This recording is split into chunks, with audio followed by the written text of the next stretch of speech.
Tenemos a Federico Cuello, embajador dominicano ante el gobierno de la Unión, ¿cómo es que dice? El Reino Unido. Federico, gracias por estar aquí. Te vamos a pedir, antes de entrar en algunos detalles de actividades recientes de nuestra embajada en Londres, de algunas explicaciones, porque los hechos han ocurrido tan rápido que uno mismo pierde la perspectiva. Un embajador de un gobierno ante otro país o ante otro gobierno, ¿cuál es la definición correcta cuando dice embajador dominicano ante el gobierno inglés o un embajador dominicano en Gran Bretaña? El título correcto es el gobierno ante el país, ¿no? Yo fui embajador ante el Reino de Bélgica, embajador ahora ante el Reino Unido de Gran Bretaña e Irlanda del Norte. En inglés se le pone ante la Corte de San Jaime, ¿no? Pero es un título quizá que refleja el peso de la historia y de las tradiciones en el Reino Unido, donde no hubo Revolución Francesa. Bien. Otra pregunta. Los gobernadores de provincias en República Dominicana son representantes de el presidente de la República en esa provincia. Los cancilleres son los que dirigen la diplomacia, pero el que es el verdadero jefe constitucional de las relaciones internacionales es el presidente. Sí, en la Constitución siempre hemos tenido eso muy claro, que el que traza la política exterior es el presidente de la República y quien la ejecuta es el Ministerio de Relaciones Exteriores, encabezado por el ministro de Relaciones Exteriores. Aquí le decimos canciller, en otros países, en Alemania, la canciller es la primera ministra, ¿no? Entonces, son términos, pero el mandato, yo creo, constitucional siempre ha estado muy claro. Todo lo relacionado en comunicaciones oficiales entre dos países, no importa, deben de ser canalizados a través de las cancillerías. Me refiero a que recuerdo que una vez un presidente dominicano firmó un acuerdo con un gobernador de Puerto Rico y el señor Colin Powell, que en ese momento era ¿cómo se llama el canciller en el secretario de Estado? El secretario de Estado le dijo: les recuerdo que eso que ustedes están firmando no es atribución del gobernador, sino atribución es así. Es así, sí. Esa es la política exterior se maneja entre ministros de Relaciones Exteriores. Entonces, el caso de Estados Unidos es diferente al nuestro porque los gobernadores son elegidos por el pueblo, pero los gobernadores son gobernadores, no son ministros, no representan al Estado federal, representan al Estado, ¿no? O sea, no representan al gobierno federal, sino al Estado en cuestión, y en este caso un Estado libre asociado. Aunque sean Estados Unidos, es decir, que cada Estado sea Cada Estado no tiene una política exterior. La política exterior es la política que traza la exterior. Eso también está claro en la Constitución estadounidense. La política exterior es prerrogativa del presidente y él actúa a través de su secretario de Estado. Bien. Ahora, hay algo importante, y es que de más en más las relaciones internacionales son interdisciplinares. O sea, no es posible pensar que la Cancillería puede controlar todos los temas de la política exterior. La Cancillería tiene que trabajar, ¿no?, armónicamente, porque es el ente integrador de la política exterior, pero una política exterior que trasciende lo que es el dominio tradicional de temas. O sea, hay temas de medio ambiente que definitivamente son temas de relaciones internacionales, temas de seguridad, ¿no?, de más en más en un país que es de tránsito de sustancias ilícitas. El tema de seguridad es un tema de relaciones internacionales. Y así sucesivamente. Entonces la Cancillería ha evolucionado, y aquí yo creo que estamos manejando las cosas cada vez mejor, como un ente integrador de acciones, de implicaciones internacionales que le tocan también a otras dependencias del Estado. Y a veces ha habido choques porque ha habido celos de que tal ministro está en tal reunión y se le olvidó que había que acreditarlo, o se le olvida que debe ser la Cancillería. No, esas cosas ya son cosas del pasado. Realmente estamos trabajando en equipo y eso simplemente nos llama a abrirnos al reclutamiento de personal que no solamente sea experto en derecho internacional, sino ingenieros, arquitectos. Multidisciplinaria. Sí. Realmente en una embajada se maneja no solamente la política oficial de ambas naciones, el respeto a cualquier tipo de acuerdo que haya entre esas dos naciones, la gestión de acuerdos para beneficiar a las dos naciones. Hay también la parte comercial, que es promover el país, que ustedes lo han hecho muy bien ahora. La pregunta es la siguiente: si un ciudadano dominicano tiene una dificultad en un país en que hay embajada dominicana, ¿puede acudir a su embajada a pedir asistencia? ¿Sí o no? Claro.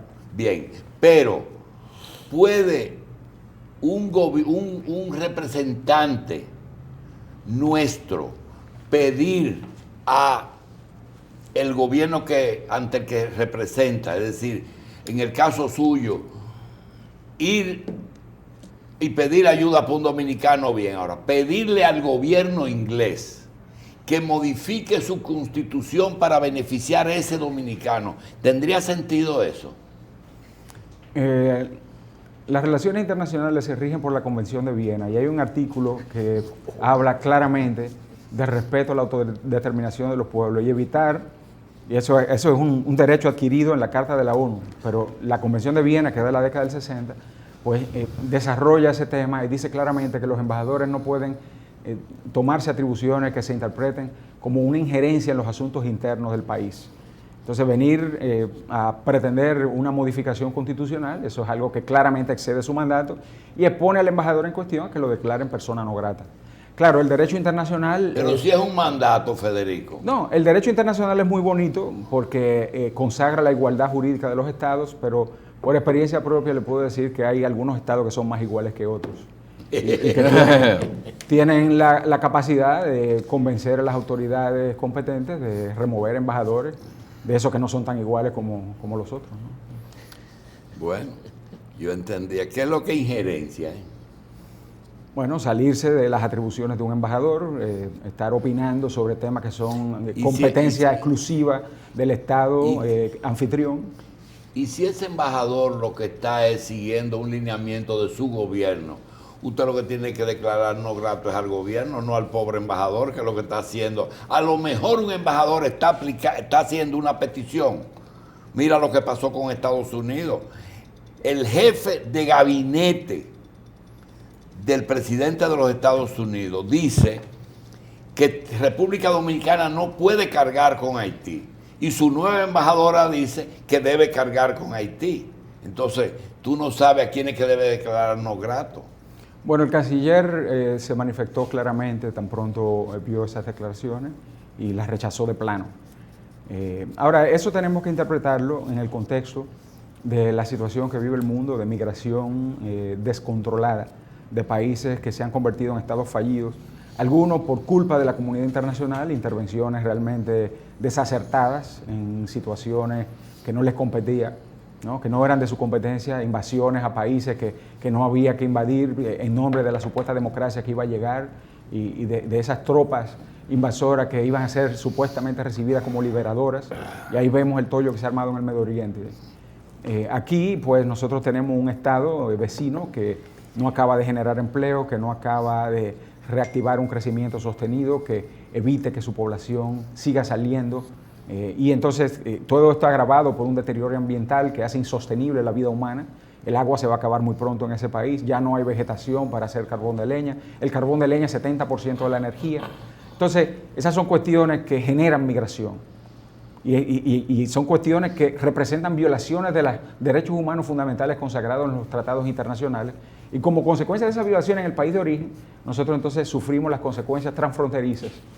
Ahora, esas tendencias internacionales se expresan en una política que los países que son los destinos de la migración quieren promover, y es que los emigrantes se queden en los países más cercanos a sus países de origen. A Jordania le han dado mucho dinero, a Turquía le han dado mucho dinero y por eso los refugiados sirios se quedan mayoritariamente ahí.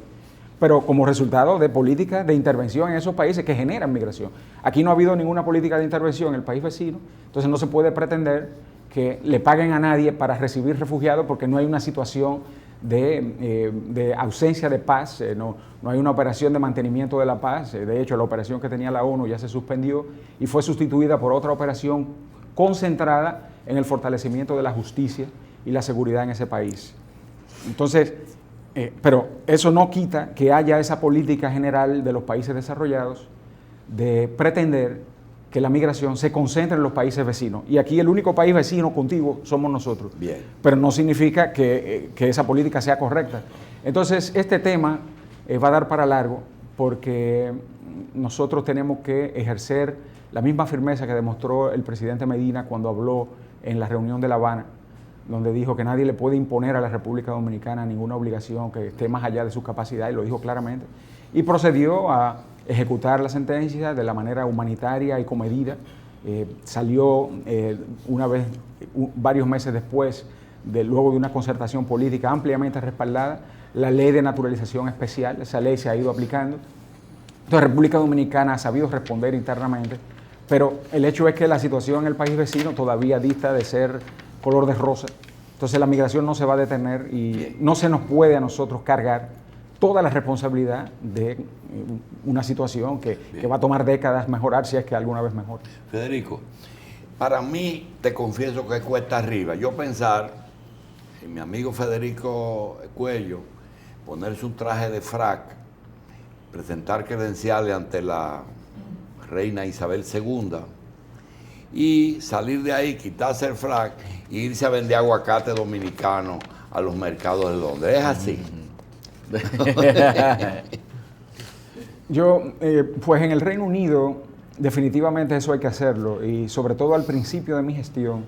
No, y además lograr que nuestros aguacates, donde más se venden, es en Inglaterra. Así es, así es.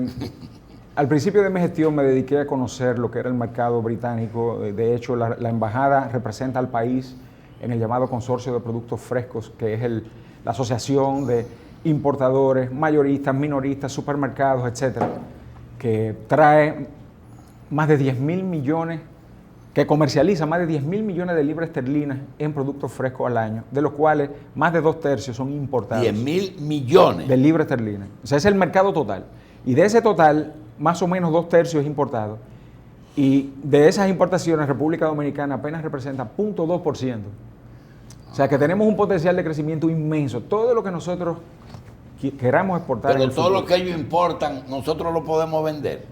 Por lo menos los productos tropicales, porque nosotros estamos en una latitud que nos impone un patrón de cultivo y de exportación. Lo que son productos tropicales, todo lo que podamos producir con la calidad y la confiabilidad requerida, pues lo podremos vender al Reino Unido. Doctor. ¿Por qué los excedentes de arroz no se exportan allá? ¿Excedentes de arroz? Sí. No sé si nuestros costos están a la altura para competir con otros países que tienen acceso al mercado europeo. Yo creo que los mercados circundantes tienen más posibilidades para que la República Dominicana canalice esos excedentes. Entonces, nosotros sí tenemos potencial en otros cultivos que no estamos considerando y que definitivamente hay que acabar de tomar seriamente. El arroz, por ejemplo, para mantenernos en ese cultivo, es un cultivo altamente intensivo en agua, y los informes recientes que he leído indican que República Dominicana está usando más agua de la que es capaz de producir.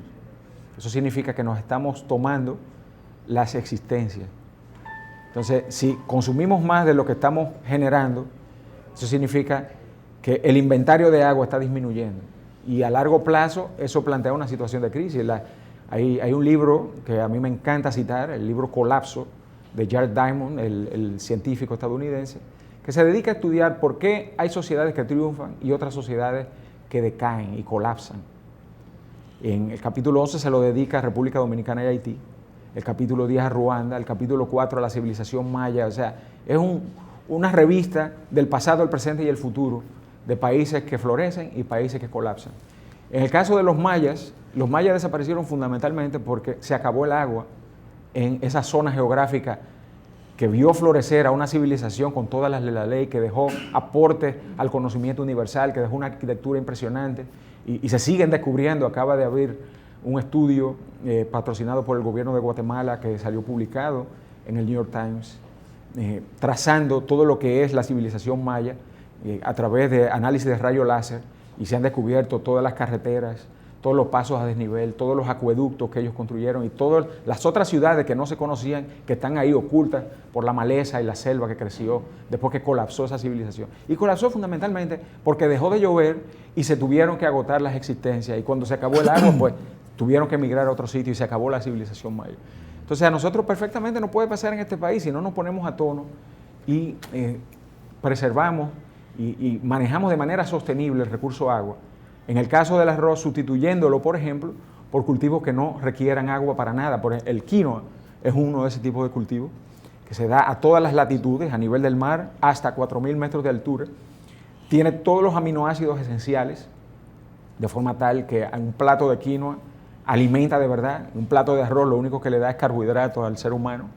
¿Y cuál es el valor nutricional del carbohidrato? Bueno, eso te mantiene, te quita el hambre, pero desde que lo quemas, pues ya tienes hambre otra vez, porque no es la proteína que necesitas para mantener los músculos, para mantener las funciones esenciales del cuerpo.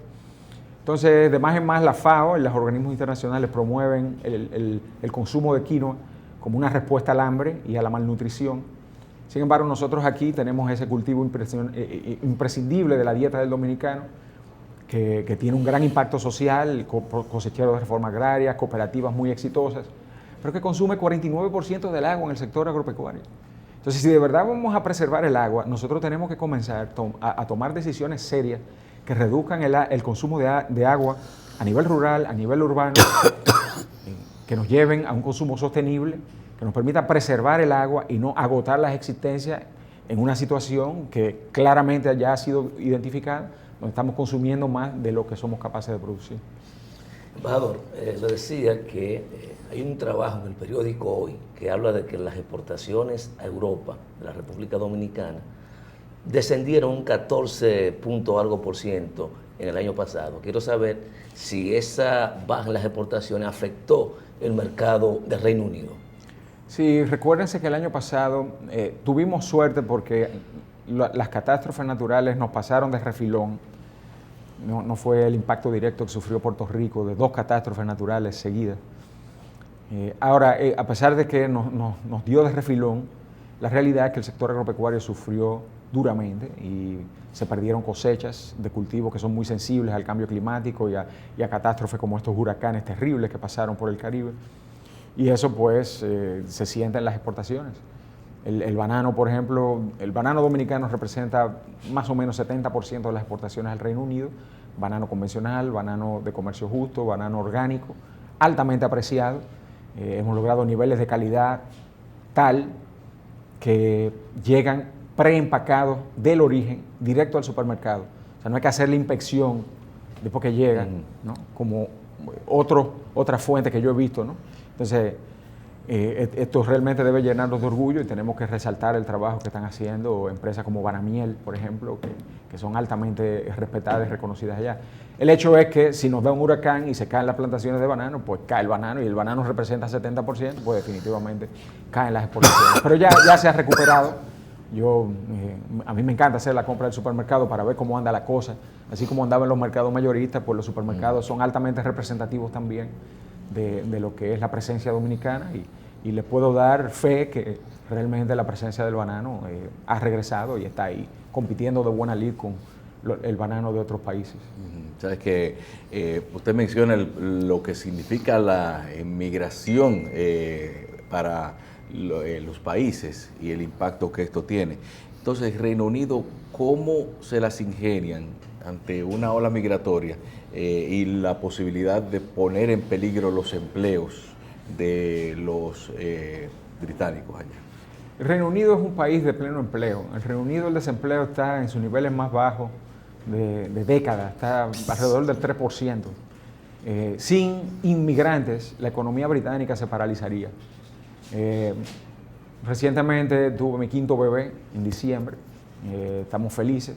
Y esto fue una experiencia que me permitió comprobar la calidad del personal de los hospitales británicos. Me permitió comprobarlo una vez más porque realmente he tenido que acudir a esos servicios, tanto por mis necesidades como por la de mi esposa. Y más o menos 30% del personal, si no es que más en algunos dominios, como por ejemplo las enfermeras, las comadronas, es personal inmigrante. Entonces, pretender cerrar la migración por esta manipulación que se hizo por más de 20 años para generar una votación favorable a la salida del Reino Unido de la Unión Europea, pretender frenar la migración es algo que le haría daño más que nada al propio Reino Unido, porque no es verdad que se va a generar más empleo. Va a paralizar la economía sin mano de obra inmigrante calificada, que es la que viene de la Unión Europea, ¿no? Porque eso es lo interesante. O sea, esa libre movilidad que dentro de la Unión Europea asegura una oferta de mano de obra calificada para los países miembros de la Unión Europea. Entonces, la libre movilidad es lo que ellos quieren fundamentalmente cambiar y los demás miembros de la Unión Europea le han dicho, mira, la membresía en la Unión Europea, la membresía en el mercado único, requiere que se tome como un conjunto integral, como un todo único. A single undertaking es la palabra en inglés. No se puede considerar esto como un menú de opciones. Donde me gusta esto, bueno, las relaciones financieras, el pasaporte financiero para que las empresas localizadas en el Reino Unido le den servicio al resto de la Unión Europea. Eso perfecto, que eso se mantenga, pero no la libre movilidad. No. Esto no es un menú de opciones, o se toma todo o se deja todo. Y entonces ayer le dijeron claramente al Reino Unido que lo primero que ellos tienen que resolver antes de seguir la negociación de salida del Reino Unido de la Unión Europea es qué va a pasar con Irlanda. Y ustedes dirán, ¿qué tiene que ver Irlanda? Pues muy sencillo. En 1998 se firmaron unos acuerdos de paz, los acuerdos del Viernes Santo, que consagraban la desaparición de la frontera entre Irlanda del Norte y la República de Irlanda. Y ese elemento fue absolutamente esencial en que se pacificaran esos problemas, que esa era la forma que se referían, los troubles, ¿no? Que desaparecieran esos problemas entre esos dos territorios. Qué bien. Venir a pensar ahora que por la salida de la Unión Europea, por la cual votó solamente Inglaterra, porque Irlanda del Norte votó para quedarse en la Unión Europea, Escocia votó para quedarse en la Unión Europea, pero fue Inglaterra la que votó para salirse, mayoritariamente. Pues venir a pensar que ahora por salirse de la Unión Europea va a haber una frontera entre Irlanda del Norte y la República de Irlanda, eso es absolutamente imposible, porque eso sería poner en juego los acuerdos de paz. Entonces la Unión Europea le dice al Reino Unido, resuelvan lo de Irlanda y después hablamos. Bien. Han suspendido las conversaciones. Entonces, resolver lo de Irlanda implica preservar la integridad territorial del Reino Unido sin que desaparezca la frontera. Eso solamente se logra manteniendo al Reino Unido dentro de por lo menos el mercado único europeo. Con lo cual, los euroscépticos del Partido Conservador pues van a estar furiosos porque eso no les permite a ellos recuperar la capacidad de negociar tratados independientemente de la Unión Europea. Y vamos a ver en breve una situación difícil políticamente en la cual estos euroscépticos se van a ver aislados porque tanto los del Partido Laborista como los moderados del Partido Conservador, que son la mayoría, se van a unir para imponer la cordura y preservar la integridad territorial sin que haya una frontera entre Irlanda del Norte y la República de Irlanda.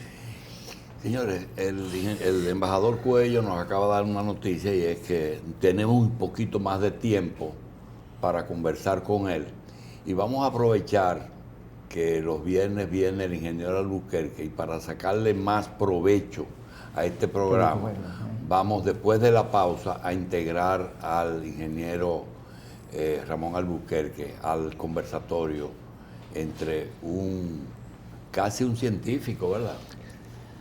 Y el embajador Cuello.